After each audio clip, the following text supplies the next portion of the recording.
김건희의 비선 논란을 조선일보가 정조준했습니다. 이건 최근 정치권에 돌고 있는 김건희 탐사 보도가 임박했다는 시그널로 풀이됩니다. 사설 주요 내용 전문 그대로 보고드립니다. 비서실에 대통령 부인 연출로 들어온 비서관, 행정관이 꽤 된다고 한다. 그 명단이 오래전부터 나돌았다. 입 밖에 내지 않아서 그렇지 공인된 비밀이라고 한다.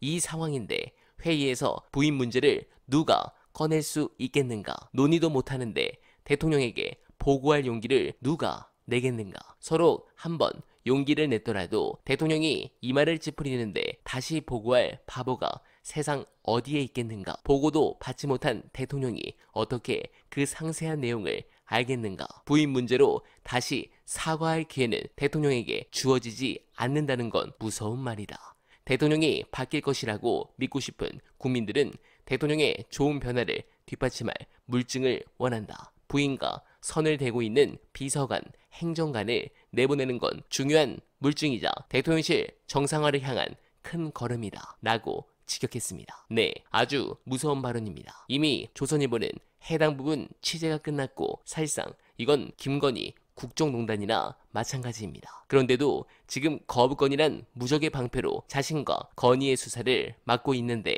여기서 중요한 영상 보시고 이어가 보겠습니다.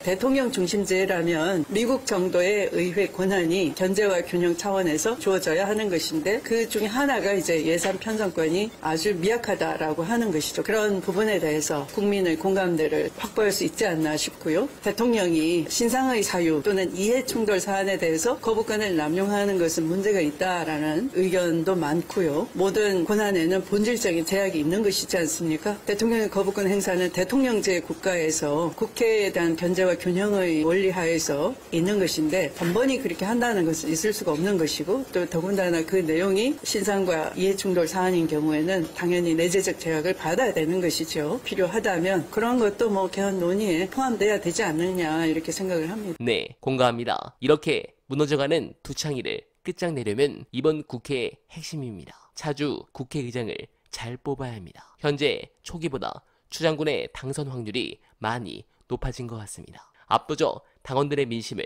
당선자들이 배반하지 않기를 바랍니다. 이제 정말 윤석열은 끝으로 가고 있습니다. 저 같은 작은 채널도 정부 기관을 동원하여 신고를 해서 입틈막을 하고 있습니다. 상당히 어려운 상황이지만 꼭 극복해서 윤석열의 마지막을 제가 보고드릴 수 있도록 소중한 언알바 정기 후원 부탁드립니다. 더욱 노력할 것을 약속드리며 보수층 내부에서도 윤두창을 손절하는 움직임이 관한 영상 안내드리며 이만 인사드리겠습니다. 보수 평론가 그리고 보수 정치인 뭐 이런 분들한테 다 만나면서 또 얘기도 들으니까 임기를 못 채울 수도 있겠다라는 거를 실제 굉장히 인지하고 있어요. 임기를 못 채울 수 있다라는 거를 인지하고 있고요. 임기를 안 채우는 게 나을 수도 있겠다라는 얘기가 나올 정도로 윤석열 대통령에 대한 신뢰나 이게 진짜 제로고 그 이유는 여러 가지가 있지만 하나는 보수의 가치를 이 사람이 대변하지 않는다라는 거가 하나가 있고 또 하나는 이 사람이 결국은 하려는 거는 자기 가족하고 자기 지키려는 거밖에 없구나. 이재명 대표가 받지는 않았지만은 딜하려고 한 거 아니에요. 그러니까 이게 결국은 너의 꽃길을 깔아줄 테니까 나 좀 그만 괴롭혀.